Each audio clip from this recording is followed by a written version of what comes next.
Hello, and thank you for joining us for Siena Shares. The Career Services Office is excited to present a career series this year, and we are starting off the year with career preparation, graduate and professional schools. Melissa Suji will be leading the presentation today and has a wealth of experience helping students in their career planning and helping them to achieve their professional goals. If that is graduate and professional schools, you are in for a treat and you're going to learn a lot today. Melissa, take it away. Well, thanks so much, Sarah, and welcome to everybody that is joining us today as I lead us through the process for applying to a graduate or professional program. So, welcome, and we're going to begin with a timeline. So during your junior year, you should have some academic experience under your belt, and you've probably been having conversation with your faculty regarding what could come next for you after graduation from Siena Heights. So during that junior year is really when we start kicking off the process for graduate and professional school planning. So that begins with formalizing your professional goals, figuring out which type of a program you're looking for, exploring through use of sites like gradschools.com, potential programs, maybe building your network with your faculty and advising staff here at Siena Heights to network into programs that they're familiar with, and really coming up with that long list of programs that you're going to research and evaluate and ultimately apply to. So another big part of that junior year is the entrance exams. And I'll have more to say about that in just a minute. But during your junior year is when you want to purchase those study materials, those study guides, create a study plan, because those entrance exams do require some pretty heavy lifting in the way of study. Finalizing your resume with your appropriate career services staff member, and then really starting to dig into what those programs look like. So attend open houses, visit days, virtual meet and greets. I know people are getting really creative in ways of bringing folks together virtually. But really starting to explore, very much in the same way you explored your choice of Siena Heights, applying those same types of processes to choosing your graduate program.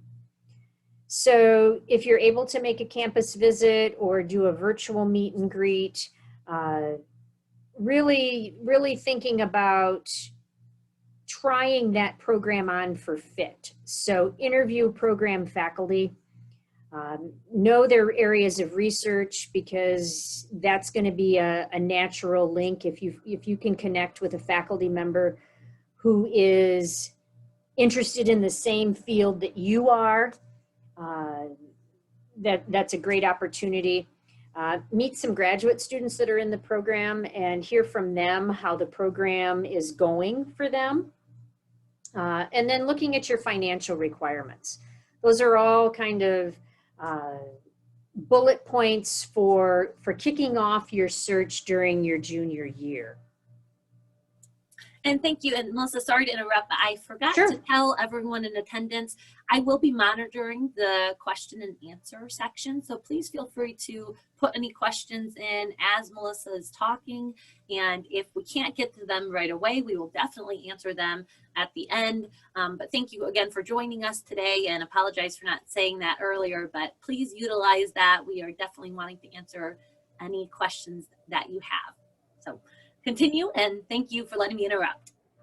Oh, thanks, Sarah. And I would welcome questions as we're moving through. because there's a lot of information here today, but absolutely, I want to hear from our audience as to ways that we can answer their questions. So there are some main graduate exams or entrance exams. So the most common one is the graduate record exam, or the GRE as it is lovingly known. And students can find out more about that by going to gre.com. And that's where you will be able to take some sample tests. You'll be able to look at the questions, look at the scoring. You'll be able to register through that site. And the GRE is actually a self-scheduled exam. So that means you take it on your own plan at a testing site on a given day. So really planning ahead though for these entrance exams is critical because every time you take them, you have to pay the fee to complete the exam. But you're also, if you're sending multiple scores to a program, that doesn't always go in your favor. Students don't always score higher on a second exam. So really, I cannot stress enough the need to plan for the exam. So the other exams that are listed are the MCAT, the Medical College Aptitude Test, and that is given on a national test date, and you can find that on their website. The Dental Aptitude Test, or the DAT, is also a self-scheduled exam. And the last one on my list is the LSAT, the Law School Admissions Test, and that is like MCAT. It's a national test date. So you're cruising through your timeline and you have managed to check off all those boxes that I listed for your junior year, and you've come to the summer of your senior year, and the first thing you're going to do is you're going to schedule that exam. And you're gonna take that exam. You're gonna begin drafting your personal statement of your academic and professional goals. And you're really gonna dig deeper into that list, that long list that you've been creating of programs of interest. Summer is a good time to visit programs if you are able to make a physical visit.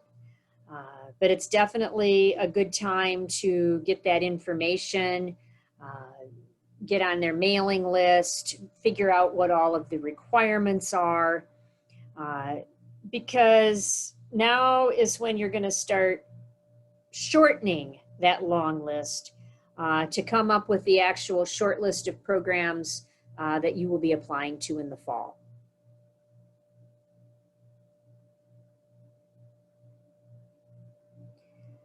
So the fall semester of your senior year is definitely the busiest for the application process.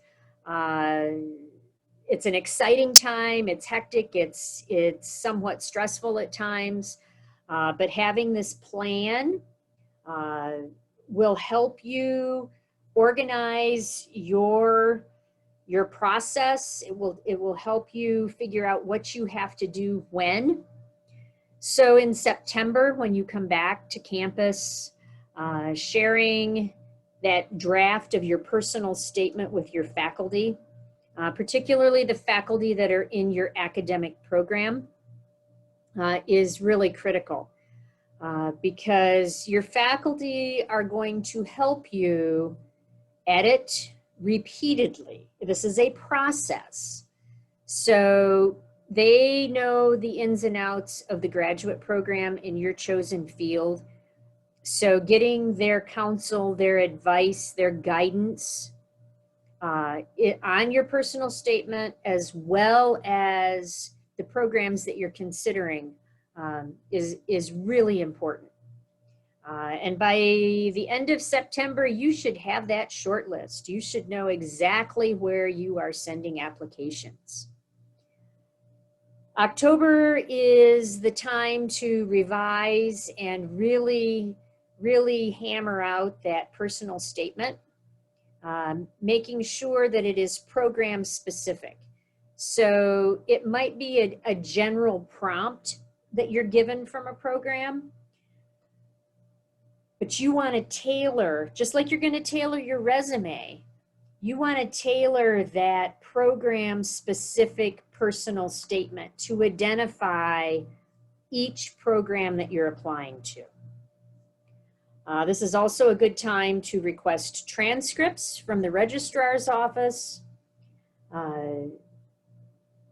asking faculty and other referees to serve as a recommender, write recommendations for you to programs.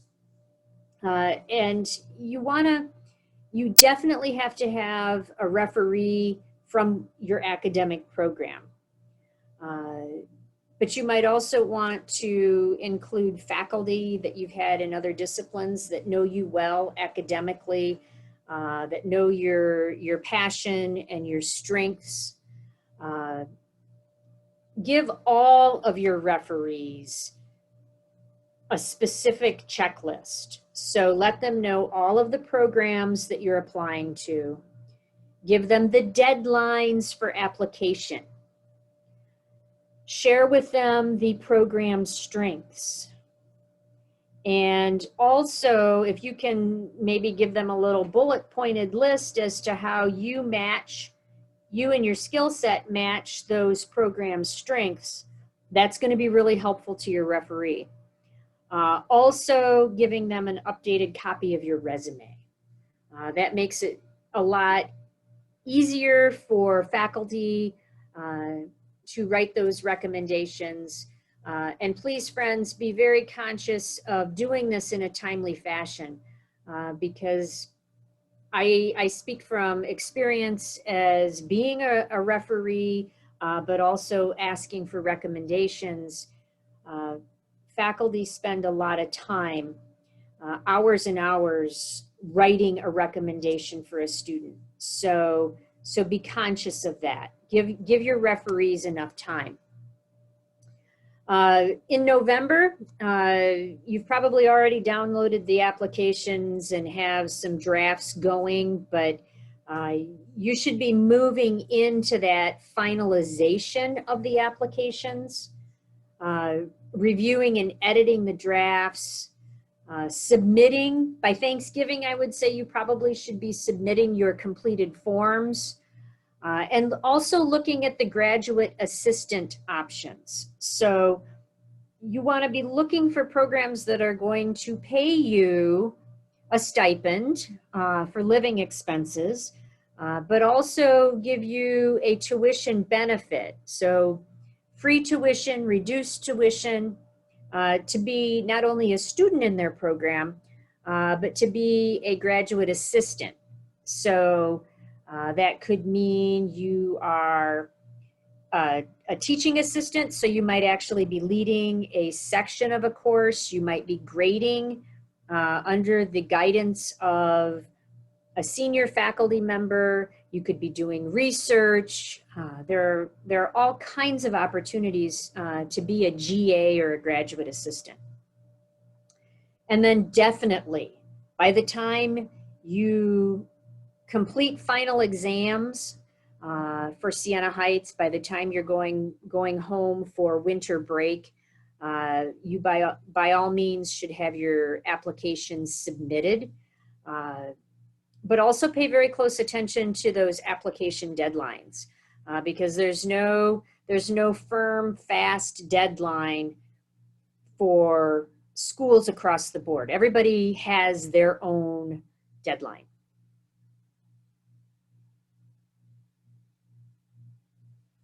So now wow, you're into that final semester of college, your undergraduate experience, and it's smooth sailing, right? You're finishing up your senior research. Your applications are in for graduate or professional school, so the waiting game has begun.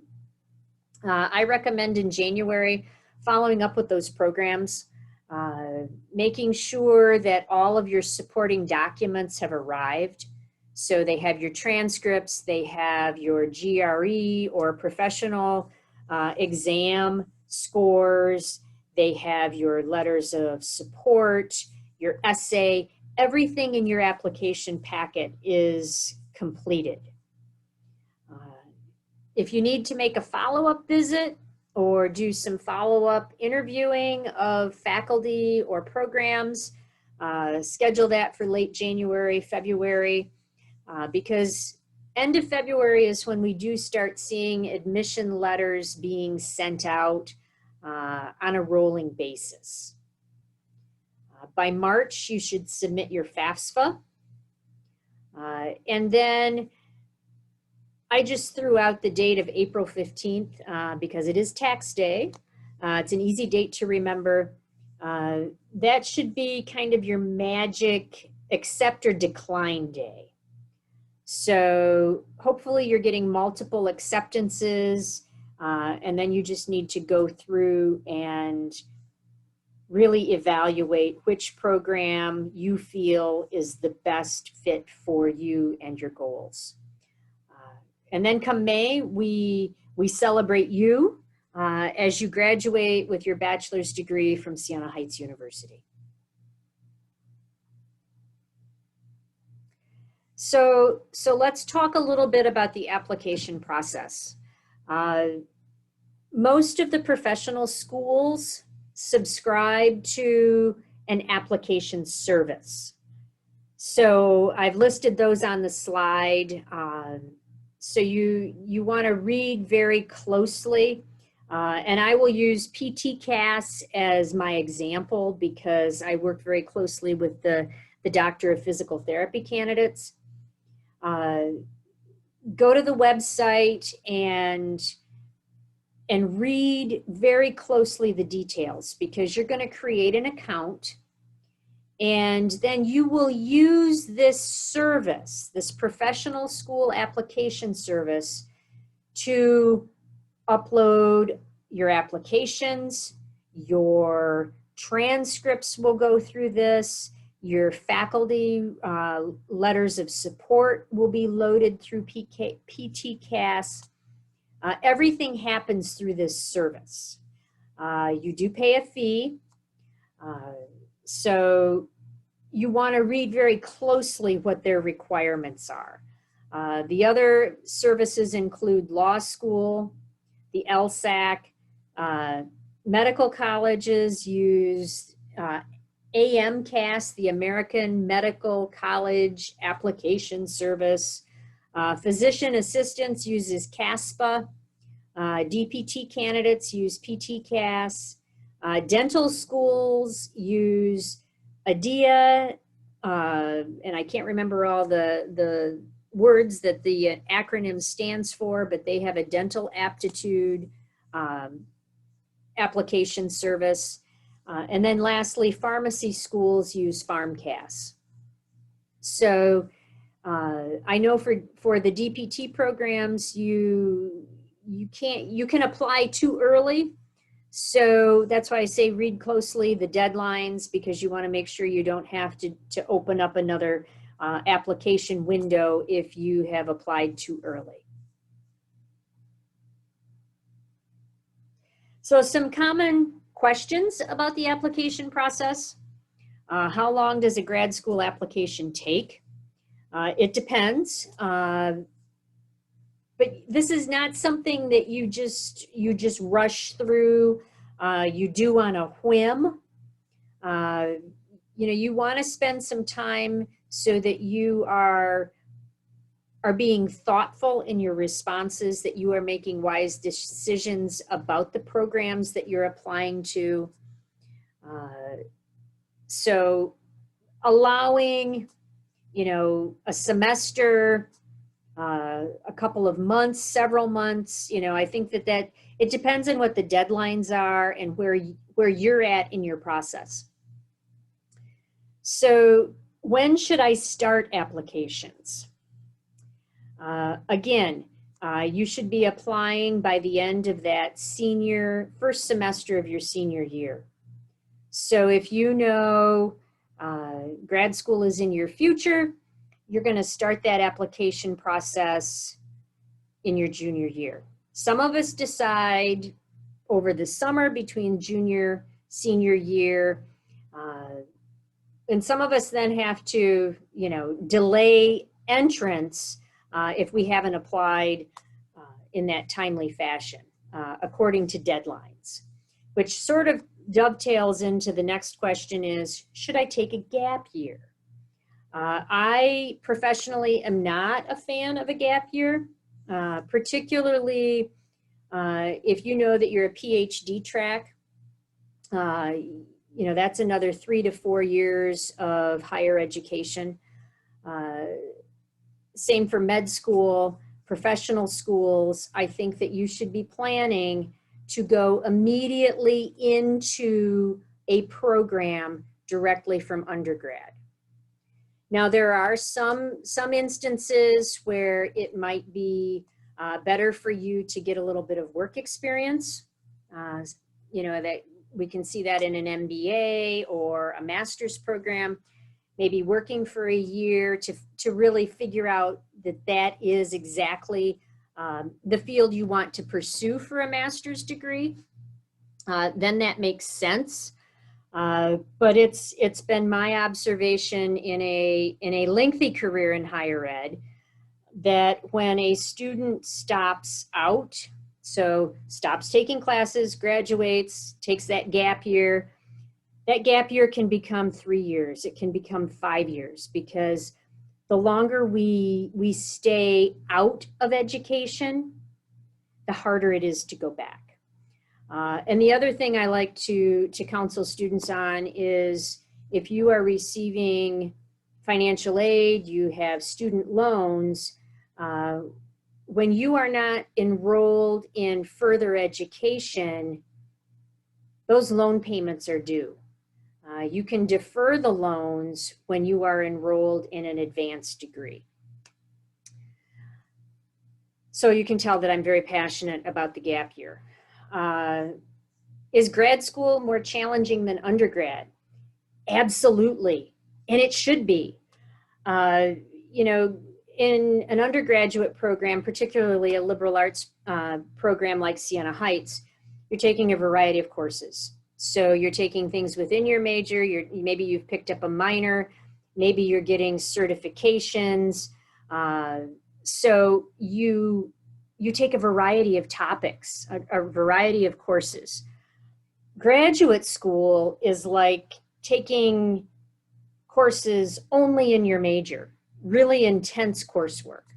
So if you are a biologist and you're focusing on plant bio, you might be taking all kinds of botany and plant bio courses in addition to advanced biological courses. You're probably going to take a research course at some point, because you will do some form of capstone thesis as part of your graduate requirement. PhD candidates go through a very lengthy process, taking comprehensive exams, as well as doing an oral defense of a dissertation. What is the difference between graduate and professional schools? Well, I've kind of talked a little bit about that. Professional schools are the programs that qualify or train for those advanced credentials as a physician, physician assistant, dentist, doctor of physical therapy, could even be a nurse practitioner, law school. Those are considered professional schools. All other programs are considered graduate programs. And probably the most important question here is, how can I afford grad school? Well, you're going to apply for financial aid, and you're going to apply for those assistantships. And sometimes, especially with the bigger state schools, they're going to have state and federal fellowships and assistantship programs that you can also be part of.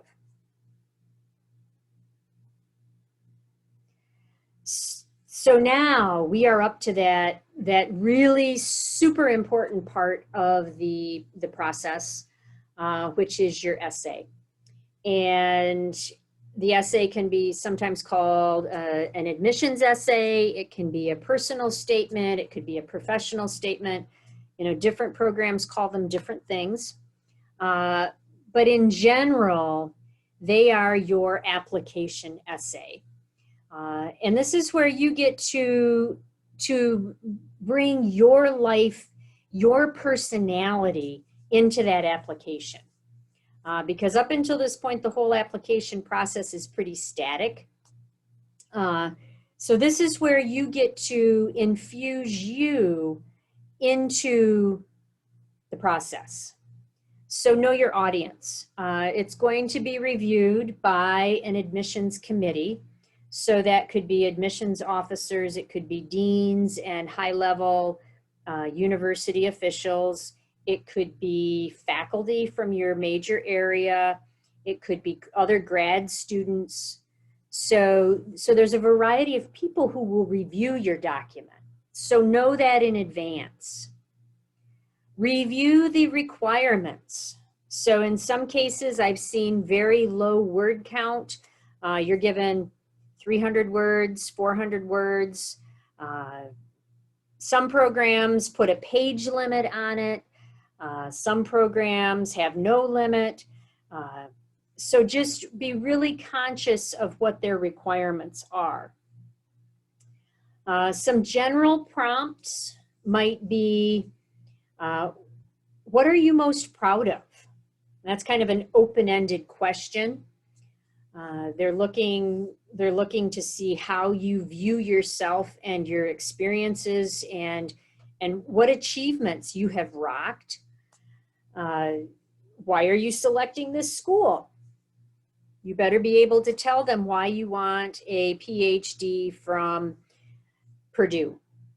Why do you want to become a doctor of physical therapy?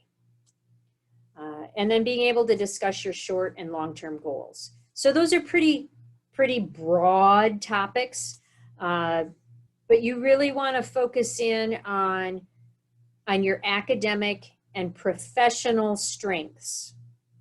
I cannot stress that enough, academic and professional strengths.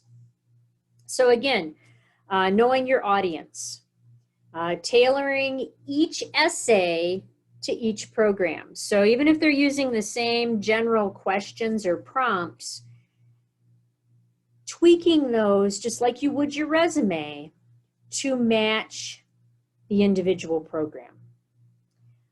Knowing what attracts you to the school.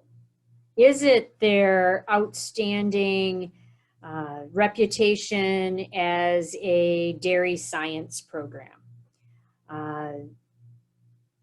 Paying attention, and this is one area where you need someone who is a ruthless proofreader.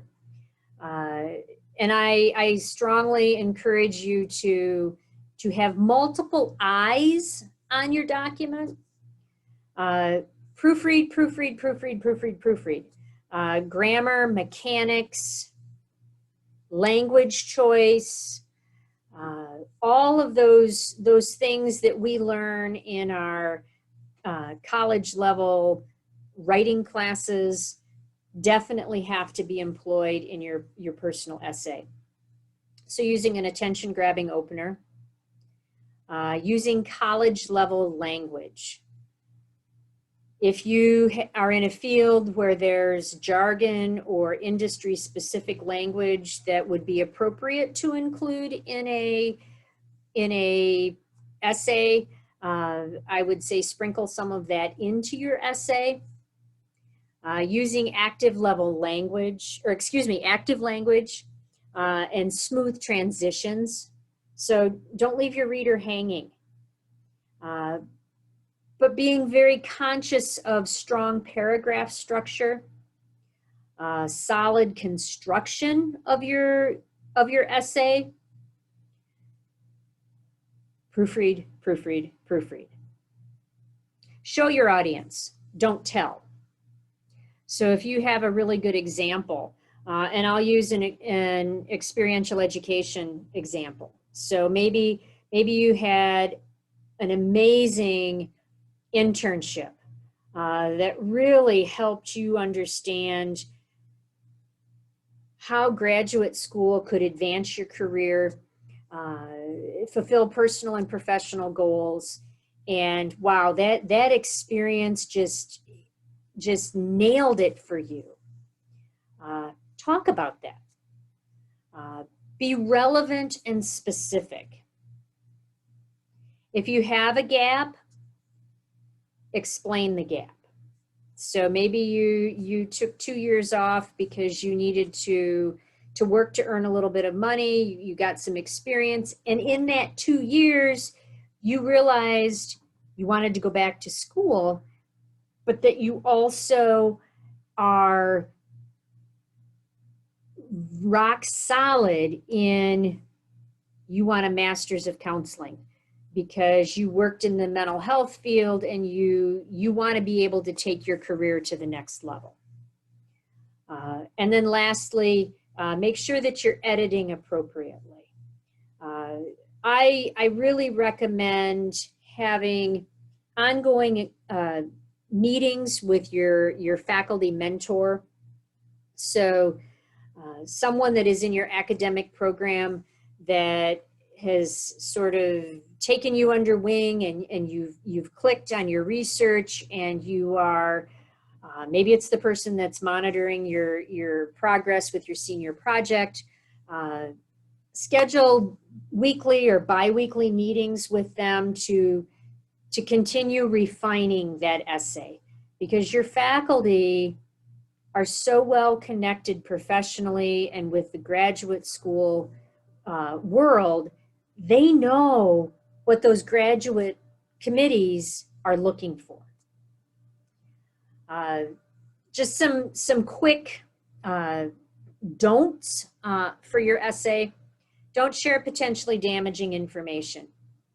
If you were placed on academic suspension or you, God forbid, were suspended, don't put that in your essay. Don't repeat other parts of your application. So if you've already answered some of these questions in another part of the application, don't repeat it in your essay. Don't be negative. Don't slam a faculty member or a program or an employer, either in an essay or in an interview. Be positive. Avoid controversial topics. Don't use a gimmick. Okay. Yes, your essay is a sales pitch, but you don't want it to read like it's a sales pitch. Be conscious of overdoing language.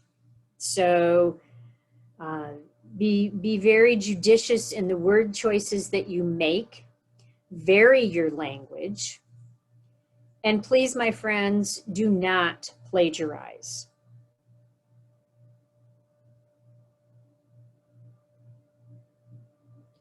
So where do we get started with the essay? Again, reading all of those guidelines for each program very carefully.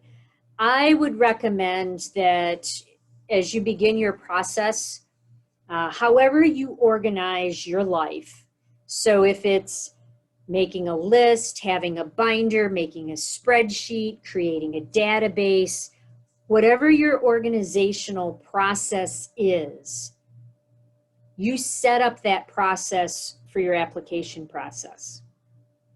So you know on any given moment, you can flip to your spreadsheet and you can see the deadlines, the requirements, what you've completed, what you need to complete, where you're at in that process. So knowing all the guidelines, knowing what they're asking for, sticking to the topic. I see that in the personal statements that I assist with through my office. A lot of times students have a nice opening paragraph, but then they are all over the board in the body of their essay. So staying focused on your topic. Remembering to reflect your best academic and professional attributes. I like to think of your personal statement as your intellectual autobiography. So it shouldn't be your entire academic history, but it should tell your story intellectually. Stay focused on your field. And most importantly, show that graduate school why they are important to your goals and future.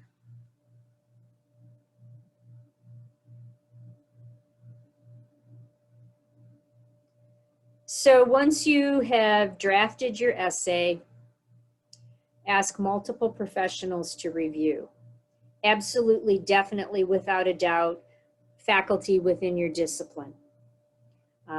Make an appointment with Career Services to ask one of us to review your essay. Have the Writing Center review it. Have people who know you review it. Because that graduate admissions committee should know the following things about you after reading your essay. It should be clear to them that why you want to study this field, what you're planning to study in graduate school. They should know why their institution and program are the best place for you. And they should also have a sense of what makes you interesting and unique.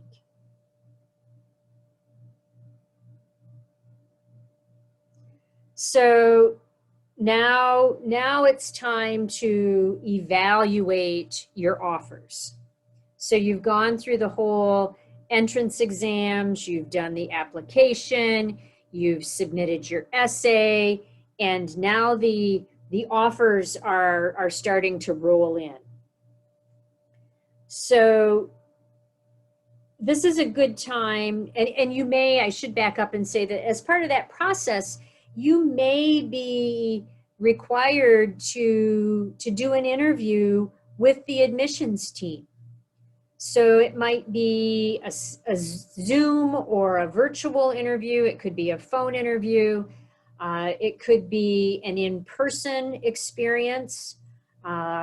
It could be that you're going to be part of a panel interview. So you might actually be at the table with other potential graduate students in that program.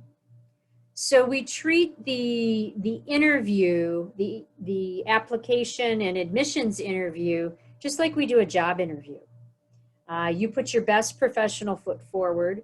You dress in your best professional attire, and those of us in Career Services can assist you with that. You prepare questions. You prepare to answer questions, just like this is a job interview. Because remember, you're looking for fit in the program, just like the program is looking at you to see if you are a good fit.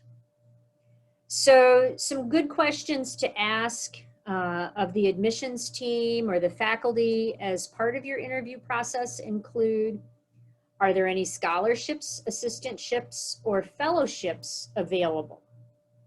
What is that application process? If that is not, readily described for you on their website.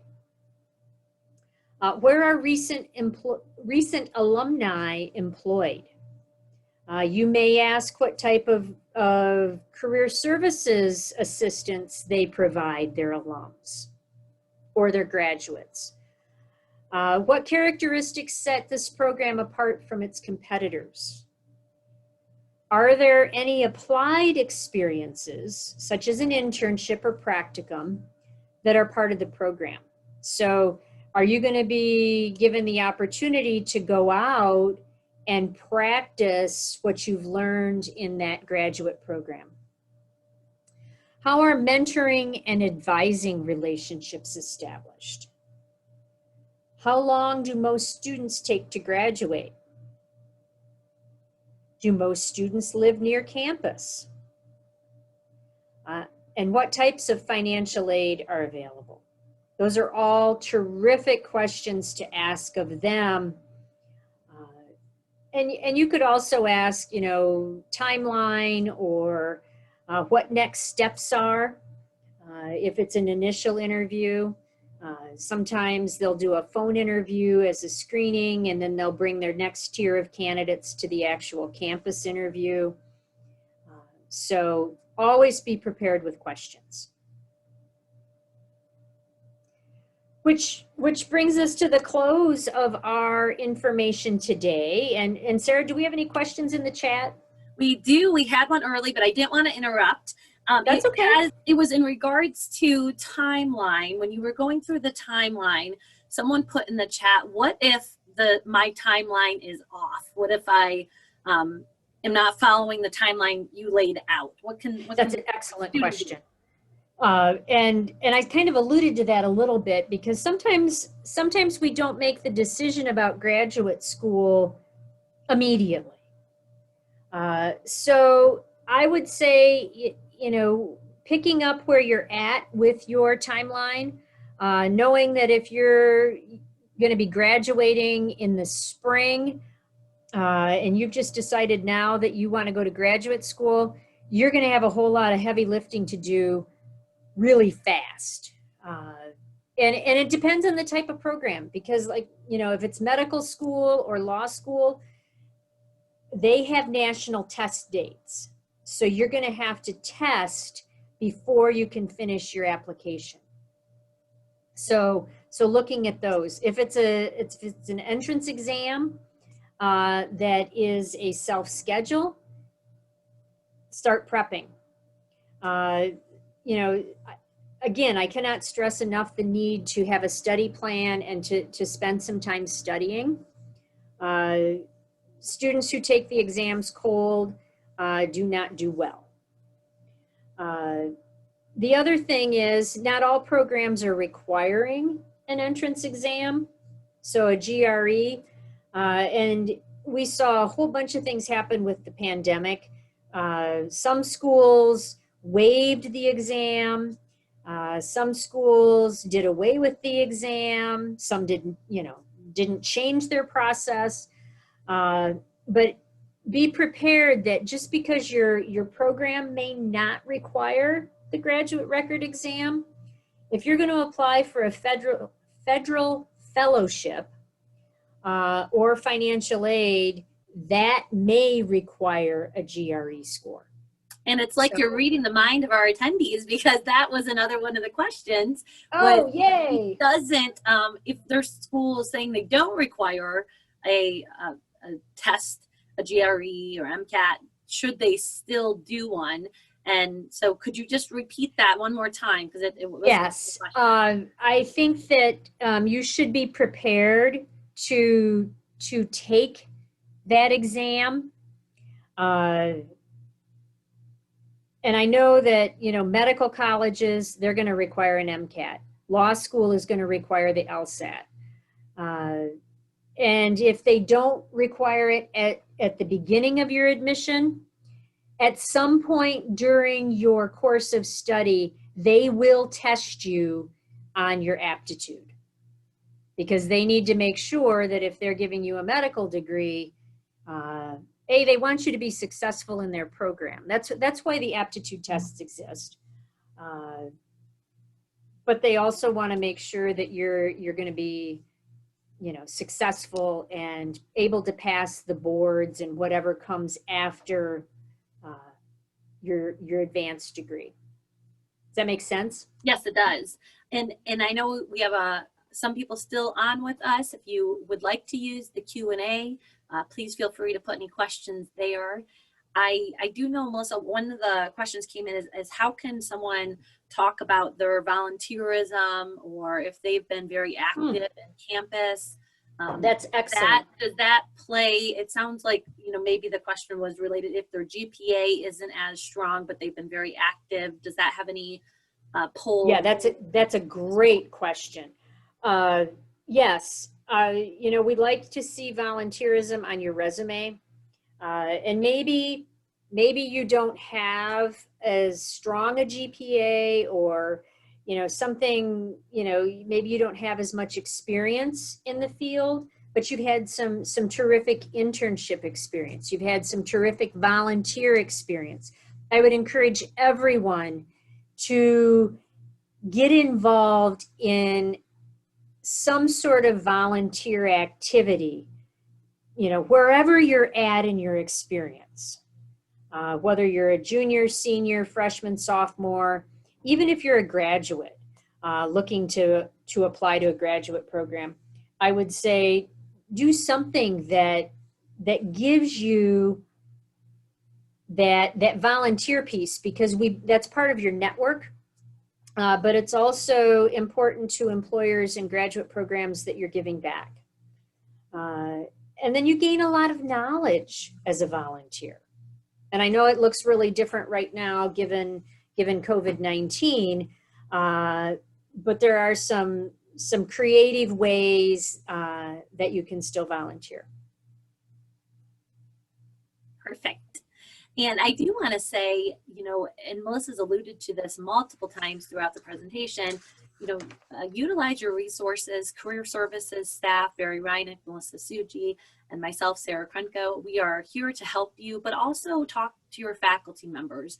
And for some of those more specific questions, you really want to reach out to the graduate schools, professional schools that you're in contact with, that are on your list, and find out from that admissions representative or that faculty representative, what do they think about you retaking a test or not taking a test in the first place, so that you're hearing that firsthand knowledge too. Yeah, Melissa, go ahead. No, I was just going to say, I think that's great advice. And I don't see any more questions. We're getting right at our time. Okay. So I just want to thank all of you for joining us today, and a huge thank you to Melissa Suji for kicking this career series off. We will definitely be in touch with more, but she's going to tell you about the next one coming up really soon. Yeah, that's awesome, Sarah. Thanks. And this recording will be archived on the Career Services website. So if you didn't quite catch all the information today, you can go back and review the PowerPoint.